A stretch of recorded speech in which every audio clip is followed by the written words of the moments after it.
তাদেরকে হুঁশিয়ারি দিয়ে বলতে চাই, ওই জয় ভারতের সারে হারামজাদা ওইখানেই থাকতে হবে।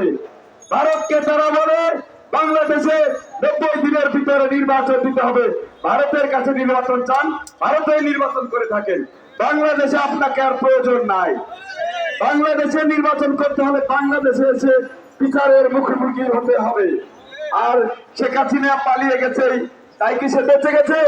তাকে ভারত থেকে এই বাংলার মাটিতে এনে এই গণহত্যার পাই পাই করে বিচার করতে হবে এবং সেটি গণ অধিকার পরিশোধ করবে। বিভিন্নকে নিয়ে তুচ্ছ তাচ্ছিল্য করেন, শেখ হাসিনার হাসিনা রিজিম ভেঙে দিয়েছে, তাকে নিয়ে আর দুঃসাহস দেখাবেন না। উপস্থিত সকল জনতা, আমাদের মঞ্চের সামনে আপনাদেরকে দেখতে পাচ্ছি না, যেখানে আমাদের সর্বোচ্চ নেতা গরমের ভিতরে রোদের ভিতরে অবস্থান করছে, সেখানে আমরা ডান বাম পাশে থাকছি। এই গরমের তাপ তো আমাদের কাছে কিছুই না। 28 অক্টোবর পল্টন ময়দানের কথা আপনাদের কি মনে আছে? সেদিন মৃত্যুজয় জায়গা থেকে আমরা বেঁচে ফিরেছি।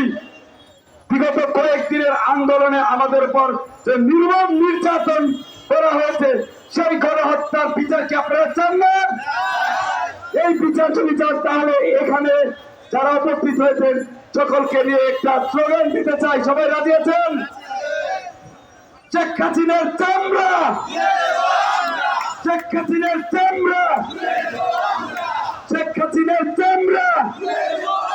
ধন্যবাদ সবাইকে।